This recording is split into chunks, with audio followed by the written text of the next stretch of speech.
Hi, everyone. Welcome to the third episode of the Rich Reflects podcast and show. I'm so excited to be back with part two of my conversation with Dr. Nicole LePera, also known to most of us as the holistic psychologist.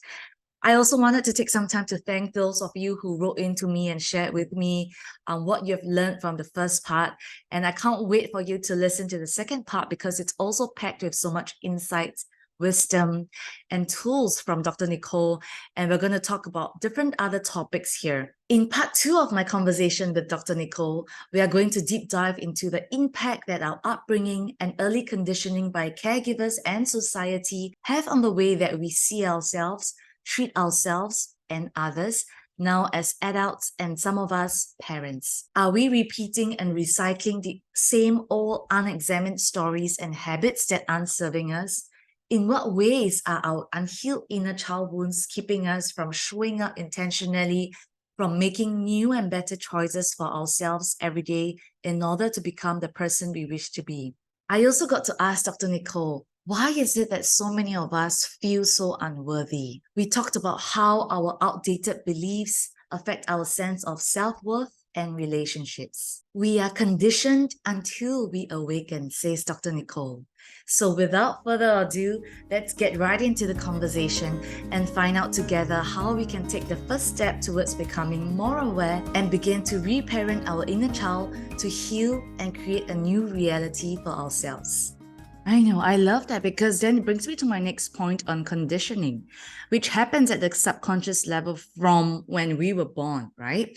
How does conditioning affect our lives and the way we are today? I'm smiling really big, Rachel, because conditioning is our life for so many of us until we become present. Because what conditioning really is, if I want to simplify that word, it's our habits, right? Everything from, and the new workbook that I have out, How to Meet Yourself, takes us through. The first concept is really teaching us about what I'm calling a habit self. All of these habits that color our day. I'm sure some listeners might have heard of the stat. I think it's somewhere of like 99%, 95% of our day we spend driven by that autopilot or that subconscious part of our mind, simply meaning we're not showing up intentionally every moment and making a choice for ourselves. It's that, example of driving home on a route and, you're rehashing the argument at work and suddenly you're alive, home safe. You made a lot of decisions to drive a motor vehicle home, with a lot of other drivers on the road, yet you didn't really have to be paying much attention to it at all. Our brain, our body prefers that subconscious state of autopilot because, like I said earlier, our brain already needs the most of our calories. So if it can coast on things that it already knows to do and can anticipate doing, it not only frees up a bit of our caloric resources, it frees up a bit of our attention, right? To deal with the increasing stimulation that we have to deal with living these much more complex human lives. So our autopilot and our conditioning is what we mean when we say the habits that color our day.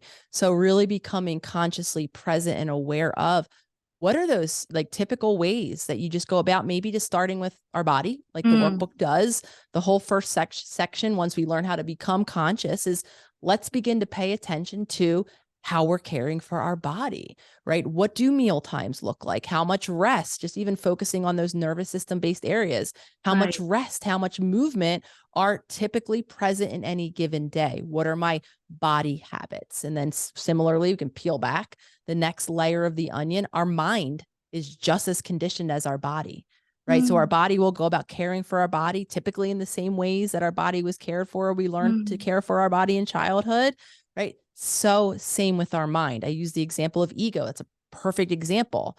The stories, the meanings that we've come to repeat over time become the same stories and meanings that we're repeating in our adult life. That's an example of how our mind now has become conditioned. It's not coming up with a new scenario for a happening. It's revisiting those old pathways. So I smiled when you asked about conditioning because conditioning until we awaken simply means becoming conscious.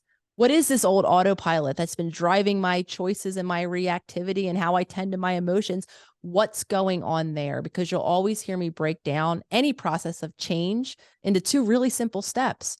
becoming aware. What are the habits? What's the conditioning that's creating my current circumstances? Awareness, consciousness, first step. Once I see what's creating the life or the results in my life, now I can take that second step, which is choice. I want to stop relying on those old habits, that old conditioning, and I want to start to make new choices, because that's how we create new habits, and that's how we actually transform. Wow. And I also love that, a lot of your work talks a lot about the impact of our upbringing. I think by and large, we are who we are today because of the way we were brought up until we decide, to be conscious and to do the inner work. You also speak a lot about, our inner child and the need to reparent our inner child. Could you share with us a little bit more about that? I love this question. I also, want to acknowledge that, especially, for me, when I first met this concept of inner child, I did, like maybe some listeners are doing right now, like kind of like roll my eyes. I think as we age, as we, get into adult years, for a lot of us, and especially for maybe some of us who don't want to think back or remember early childhood, difficult, painful experiences, right? We want to wash our hands of that place. We don't want to even think about referring to ourselves as an adult as having this part of our mind that is the inner child. And I felt very similarly. I kind of shamed myself out of even looking or applying this concept in my own healing for a very long time. So I just wanted to lead in with that in case anyone listening is having, that kind of reaction. I'm like, why are we talking about childhood or inner child? I'm an adult now. You know what I mean? Though the reality of it is we all carry, again, in that same subconscious part of our mind, all of the happenings of, quite literally, as mind-blowing as is, our entire life. And because of the state of our developing brain in our early childhood years, and we're literally primed to be in a learning mode, to be taking in and learning about, how to be human, how to express yourself, how to connect with another person. And so the habits and the early experiences that we've actually lived in childhood become imprinted in that subconscious part of our mind. And even though we do age, in years, even though many of us do leave geographically that childhood home, maybe some of us aren't even in connection with those early caregivers or those early relationships that colored those early experiences, they still live in our mind. And so what reparenting is showing up. And again, this is also acknowledging the reality for the large majority of us that no matter how well-intentioned many of our parents were, our caregivers, no matter how much so many of them knew or experienced pain in their own childhoods and sought so desperately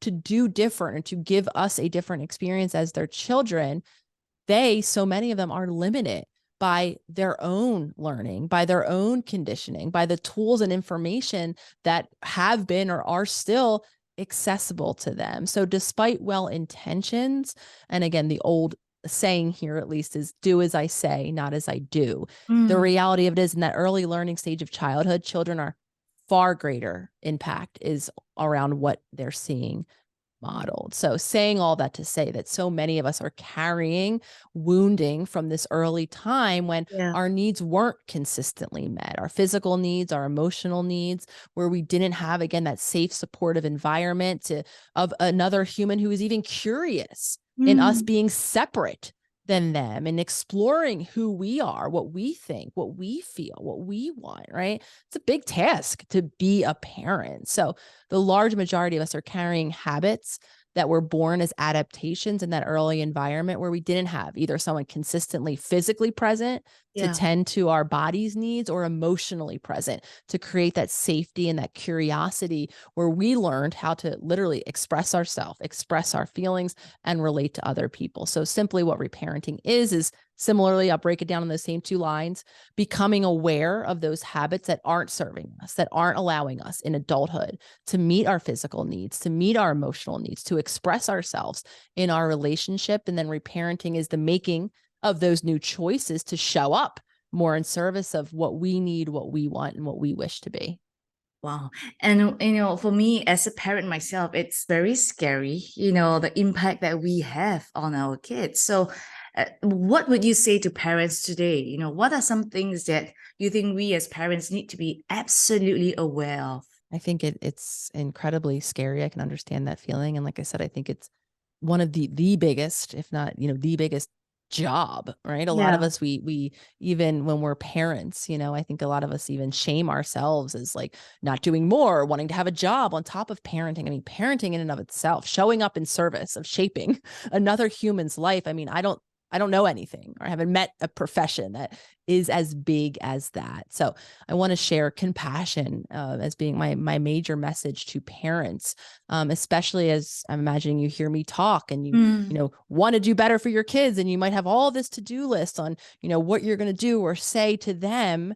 And my answer is always going to be some version of the same for any parent out there, which is making sure you're a priority as well. Making sure, and again, this is for those of us who have been on an airplane, right? And we're taught to put our oxygen mask on before, we tend to even our child's. Yeah. I mean, I really sat and thought about, well, what is the reason for that? And the reason for that is if my oxygen mask isn't on, I mean, this might seem extreme, I might not be alive to even put the oxygen mask on my child next to me. And while that sounds extreme, it's the same principle. If I'm not caring for myself, if I'm not meeting my body's needs, if I'm not tending to my emotions, then I could read all the best parenting books. I can listen to a beautiful talk like this, and chances are I'm going to show up just as dysregulated and probably even more shameful, because now I have all of this new awareness of what I should or could be doing. And my body is completely overriding that because it's depleted, because I'm not sleeping well, because I'm not eating well, because I'm not taking any moments in my day for me to be a person and to tend to what I need before I show up in service of someone else. So it's putting supports in place, taking those small moments. And of course, I understand with children, right? Always present, always in need, especially if there's single parents out there listening where there actually isn't the, physical objective support.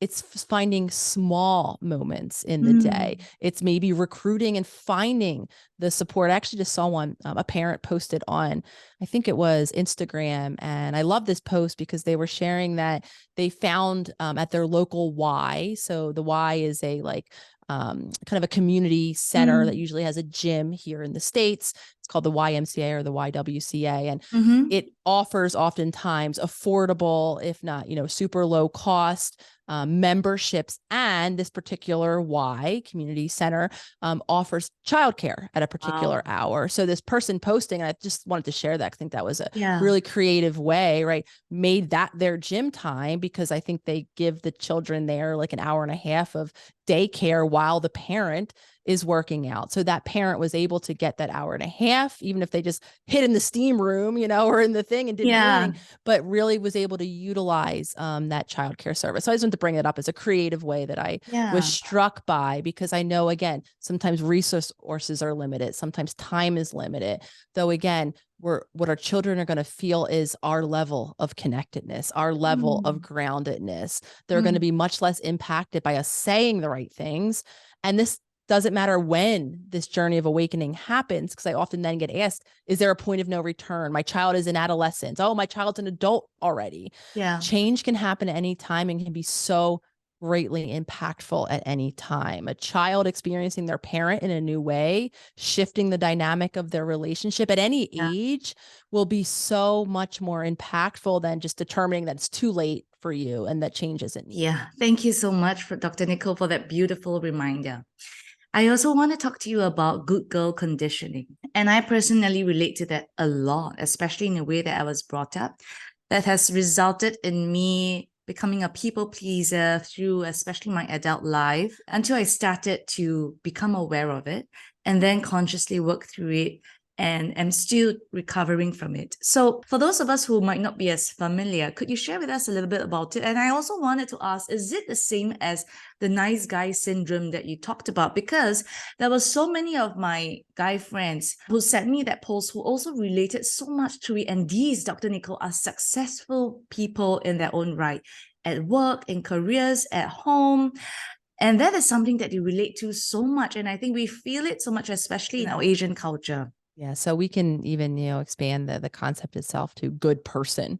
So you can really, whatever gender you identify with, anyone, and a lot of us do, myself included, come from a very, kind of conditioned background to be this good person, to be this people pleaser is another way that looks. And, you'll know you are, struggling with people pleasing or being a good person, right? If you're kind of struggle to say no, struggle to Yeah. acknowledge what you want or what you need, struggle to disappoint other people, struggle to share Yeah. your opinions or your beliefs or your emotions or your needs if they are in opposition, or if you would even imagine they might be in opposition to someone else. And again, Mm. all of this, just tying all the connections of our conversation, begins in childhood, where there was a very real reason why Yeah. that was a safe bet for you, why you needed, even in some of our circumstances, to do that, right? Because sometimes for some of us, we were able to, if we were always, presenting good or tending to pleasing, the parent who maybe is explosive. Yeah. If we could never bring, what would activate that explosion to the table,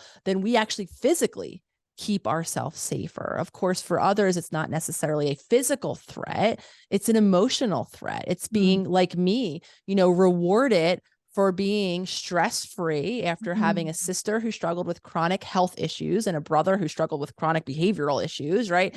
I Mm. saw how stressed the family was. So if I didn't bring any problems or opinions or thoughts that differed, right, that could cause any stress to the I know. table, I was able to I somewhat feel that so much. Yeah. remain connected. Similarly, if I performed, for me, I saw very early on, I was good at school. I was good at sports, softball in particular, right? If I was good in that way, I was able to maintain or get some semblance of my mom's attention. That Mm. translated then to me in relationships being unable to even know what I thought or what I wanted. And if I had some idea of what I maybe thought or wanted to do or what I felt, and I had any idea that me sharing my want or my need might disappoint someone else, I would squash it, suppress it right down, and just do whatever it is, right, that I needed to keep the peace. So Mm. sometimes we're avoiding a physical blow up. Sometimes we're avoiding an emotional disconnection. Sometimes Mm. we're avoiding doing something that we were taught is unsavory, Yeah. right? And we're trying to present ourselves in a certain way to sustain that image, those bonds to those people who are holding that image. And that can follow us. I mean, I had a really pivotal moment when I was asked just that, what I wanted, and it was in the context of something so simple and easy as like plans. I was feeling pulled in a couple different directions about how to spend an upcoming holiday or a weekend. I forget exactly what it was. And Yeah. I had a very well-meaning friend just look at me very calmly, because this is what decades of people pleasing could look like. I would have never said I was a people pleaser by that point in my life or at Yeah. that point in my life. And my friend very calmly was like, well, what do you want to do, with your Saturday, for instance? Like, such a simple question, Rachel. And Mm-hmm. Mm-hmm. I couldn't even answer because Mm. I was so used to filtering what I wanted through the impact it would have on others, always seeking to avoid disappointing them, to be good, Yeah. right? To be the stress-free person, the go with the flow, or whatever it was I thought you needed to be that person. So similarly, back to those two steps, I want to celebrate you, anyone listening, anyone who you were kind of sharing, is like shaking their head, like, yeah, I have that good person conditioning, Mm. becoming aware of it. It won't shift overnight. I didn't Mm-hmm. immediately discover what I wanted. What I had to first do is catch myself every time I went to say yes to something that I meant no. Catch myself anytime I went to Wow. censor my true thoughts or my true opinion. For a long time, I would never even say, I think. I had such a difficulty owning what my thoughts Yeah. were, in concern of how will you receive what my thoughts are. And if you might Yes. not like me, if I Mm-hmm. might disappoint you and what my belief is, I just wouldn't participate in the conversation. So as all things, it's a process of the more attentional or the more awareness we have of those moments when we're shifting back into being the good person, whatever that looks like for each of you uniquely, that's the moment where we give ourselves that opportunity to make that new choice. Not that it will be easy, right? Mm. Because the second we show up now doing something unfamiliar, not only will our subconscious be challenged because it doesn't know what comes next. Some of us might be met with exactly what we feared would come next. We might be told, we're selfish. How dare you? You can't do this. I need this. Oh, you're changing, not in a positive way, right? We might hear then feedback Yeah. that confirms the fear that prevented us from doing that thing in the first place. So it really is a process of becoming aware of all of those moments. You're suppressing what it is, because that's what, good person conditioning usually results in. I'm Yeah. suppressing my real thought, my real feeling, my real need, my real want in this moment, so that then I could practice making that choice that's more Yeah. authentically me. And why do you think, Dr. Nicole, so many of us feel so unworthy? Think this question, I muse this because I couldn't agree more. And I've had the opportunity to, have podcasts with people, that I have always, like, oh, Mm, they must feel worthy. I mean, look at yeah, their lives, look at what they've created. get And all the boxes ticked. I've had conversations with them, not only, through podcast opportunities, through developing friendships. And more often than not, I'm reminded that it doesn't matter what your life looks like, how much you give people the impression, even give yourself the impression that you've ticked boxes. I think at our core, we are all joined with that shared wound Mm, of not feeling worthy or of not feeling good enough, because typically where that develops is, like we just were talking about earlier, in childhood, where we didn't have the maturity to understand why whatever need that wasn't consistently met. And I'm sure there was at least one, because remember, we were raised, I should say, by imperfect humans, yeah. right? Who were, again, impacted by the tools and resources they had. So chances are some need in childhood wasn't as consistently met as it could have been. And based on that developmental maturity or immaturity of your brain at that point, you typically landed on it with something about you that made Mm, you unworthy of having that need met. And then that becomes the core root of a wound that we then filter as a reminder of our unworthiness, seeking to always confirm that which we know to be true about ourselves, even though it's not. mm, That exact belief gets strengthened over time. So I think what joins us is, again, the reality that very few of us have had the, emotionally attuned, physically present, connected, safe space and a caregiver. So we were left lacking, some of us with more mm, needs unmet than others. And then, like I said, typically the story that kind of maps onto that is, it must be something about me that made me unworthy of you mm. showing up consistently for me in the way that I needed you to. Mm. And I'm so conscious of your time, and I would like to take the last 10 minutes to talk about, in that same vein, also relationships, because so many of us, because of that feeling of unworthiness, we might, dangerously seek attention, validation, approval from the people around us, and maybe even in relationships. So, in your opinion, Dr. Nicole, what do you think is the foundation of a healthy relationship? So, what we will repeat in relationships, let me just start there, is what we knew of relationships in our Mm, earliest years. And, interestingly enough, in that state of, openness, of need of connection with other people, the way we learn how to, I mean, even beautifully, again, tying together these concepts, the way we learn how to tend and regulate to our own emotions, the way we even come to know ourself is actually through those early relationships with those yeah. caregivers. So we are imprinted, not only to repeat the same habits in our relationship, but that we're imprinted by the beliefs that were created in those first relationships. And then we show up in alignment with those beliefs, which often are some version of how we're not worthy, right? How connection feels Yeah. unsafe for us if we didn't have that consistent, attuned caregiver. Yeah. And we carry then those same beliefs and we enact those beliefs in our current relationships. And we seek the familiar, just like our subconscious always does, like we were talking about earlier, in terms of habitual patterns. We seek the same in our relationships. And so what a healthy, relationship looks like is a consciously chosen one, right? One who is aware of everything that we're bringing, as our individual human from our past, all of this wounding that is still present, that more often than not is more alive in those especially the romantic relationships. I often hear people, right, that Yeah. are, coming out of maybe a period of time of being single and, being like, oh, I feel so good, I feel so healed. And then get into that next relationship and here comes all the stuff again, Right. right? Because all that stuff was so embedded in relationship dynamics, particularly close relationships where I feel Mm, physically and emotionally vulnerable, right? Just like I did in childhood. So here comes all of this stuff to the surface. So being emotionally healthy in a relationship actually doesn't mean not bringing stuff. Again, mhm. we wouldn't be human. A human's going to bring the past with them.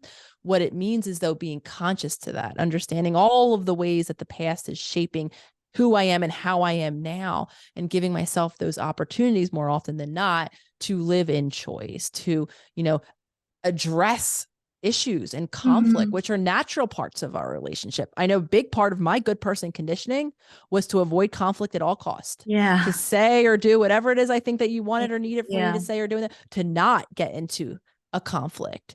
Because in childhood, what conflict meant for me, for my mom in particular, was not being spoken to, was having the silent treatment, was being alive in a home and almost being as if I was a ghost and didn't exist. And sometimes for a bit of time would go on, several days, at its worst when I actually came out and I was a sophomore in college. My mom didn't speak to me for around 3 months of time. So for me, anger, conflict, someone being upset or disappointed in myself, my choices, my emotions, my wants, meant disconnection from the person that was so integral to my survival. So I then continue to avoid conflict. And I know many people do think that, conflict is a sign the relationship isn't good, isn't healthy. Conflict is natural. Conflict is naturally going to happen when you have two unique, different individuals having different perspectives at once, having different needs at once, having different desires at once. So being emotionally healthy, again, doesn't mean avoiding conflict or denying that it's present, like so many of us have gotten very good at, or just appeasing, pleasing the other person just so you can avoid the blow up. Being emotionally healthy actually means being similarly attuned to the emotions of conflict, being able to stay grounded and responsive enough so that you don't get into a pointing finger or a blame game. So that I did couples work for a very long time. And I would always kind of paint the picture of issues are going to happen. Disagreements and conflict is going to happen within the relationship and outside of the relationship. The goal in a quote unquote healthy relationship is to learn how to not sit across from each other, tossing the hot potato of who's wrong. It's to sit next to each other on that couch with the issue, the problem, the disagreement, whatever it is out in front of both of you, and learning how to look at it as a team with both individuals' best interest in mind. So in my opinion, and that is a journey to get there, especially because very few of us were modeled that. We didn't have that early experience. We do have conditioning that is coloring our ability to engage in this healthier version of conflict, to see problems collaboratively, to hear another's perspective. Again, interestingly enough, all of that comes down to, more often than not, our nervous system. Because if we're in that fight or flight mode, what are we doing? I just want to just bring this back up again. We're combating the person at hand, especially if they're the person that did something to stress me out or upset me. They're the problem. They are now no longer my partner whom I love and care for. And this is why so many of us can act really mean to the people even closest to us, because now we're in that animalistic evolutionary brain that they've become the threat, the enemy. And you can even see that. I see that sometimes in my language, in the way I think about my partners when I'm upset with them versus when I'm calm and I'm grounded. I'm able to remind myself that I love them, they love me. We actually are on the same team. So much of that is much more of a, how is my nervous system doing? Does it feel safe enough to be in collaboration like I was describing? Or am I so locked in fight or flight that no amount of willpower is going to convince me that they're not the problem? Wow. And I love also that through your work, you remind me and learning how to repair. And for me, it's really like putting my ego and pride aside. It's not about, like you say, tossing the hot potato or who's right and wrong, or, arguing, and justifying why I'm right. And I think it's really also like, I love what you said about sitting side by side and looking at the issue on hand and solving it as a team. And, final question, Dr. Nicole, is there a practical tool or daily habit that you practice consistently that has helped you tremendously in your personal healing journey and cultivating more consciousness and awareness versus living on autopilot? Promise that I keep to this day. Actually, I wrote in my future self journal this morning, and that was a practice that I created when I began this journey now years ago, as an intentional way to utilize a journaling practice, not being someone who typically or traditionally journals in, I think, the most traditional sense of like sharing my feelings. I never really have done that, though I was really interested in utilizing a daily way to set, what I call a promise or an intention for myself throughout a given day. And understanding that habit self is right there at the ready for me. My body knows, my mind knows. It's been practicing habits. I'm 40 years old, for 4 decades of life, right? It knows. So I need to remind myself of these new promises, no matter where I am on the journey. And so for years of doing this practice, the first line of my journal to this day remains the same thing I wrote on day one, which is reminding myself that I'm conscious and that every moment gives me an opportunity to show up for that second stage of change, making the new choice. And that's a promise I keep to myself because that applies to all things. When I'm conscious of my body, I can tune into it during meal times. I can determine when my body feels hunger, not because of all the reasons I used to eat, which were because of it was the time of day where lunch happened, or because I'm emotional, and I want to numb or distract myself. Now I can begin to actually listen to my body. I can tune into my muscles and my breath and my heart, like we were talking about earlier. If I'm not conscious of my body, I don't have the opportunity to notice as it becomes stress, reaching that point of no return. Right. So really paying that conscious awareness. And it is a daily commitment that I make to myself to this day. Because again, if we're not gifting ourselves with that first step of that journey of being aware, we're not going to be able to tune into or to make those new choices in each moment. Well, thank you so much, Dr. Nicole. Thank you. I enjoyed this conversation so much, and I could go on and on, but I just really want to appreciate you from the bottom of my heart for the work that you're doing, that you're committed to really also, creating for our generation. Where can we find you and your books and your works and of course your Self-Healer Circle community? So at this point, I'm pretty sure I'm across all of the social media platforms. So however it is that you consume content, whether it's Twitter or TikTok or Instagram or Facebook, the Holistic Psychologist YouTube has a presence on all of them. That's such an important part of, my priority really here. My passion is to, keep this information, these conversations in my own podcast as well that I co-host with Jenna, the Self-Healer Soundboard, free and accessible and available to you wherever you're tuning in from around the world. I'm very aware that not everyone has access to these conversations, this information, and these resources. So across any platform it is, you can check out the Holistic Psychologist. The two books, How to Do the Work and How to Meet Yourself, the workbook, are, I hope, available on all major book retailers at this time. So you can give a Google and hopefully find a bookstore near you, or possibly Amazon or some of those bigger retailers. I do know deliver sometimes internationally to find those. And thank you all for listening to all of these conversations, for listening to me. Again, I really want to emphasize the impact that we each have as individuals to create this change in our lives, in our communities. And my belief, and this is what the Self-Healer Circle was born out of, is when we do this in community, when we do this globally, I'm getting chills as I'm saying it, my body's agreeing, we quite literally, I believe at least, we change the world, and we do it together. So thank you for doing your part, and all of you listening, and thank you, Rachel, for doing your part and having me a part of this. Thank you so much for your time and generosity. I'll see you soon. Thank you so much for listening. I hope you've enjoyed that episode with Dr. Nicole LePera. If you have, do consider hitting subscribe or leaving me a comment to let me know what your takeaways are, because it's always a joy hearing from you and connecting with you. I look forward to learning, growing, and reflecting with you through this podcast so we may keep being happier, healthier, and better versions of ourselves. Until next week, stay well and remember to be gentle with yourself. Bye.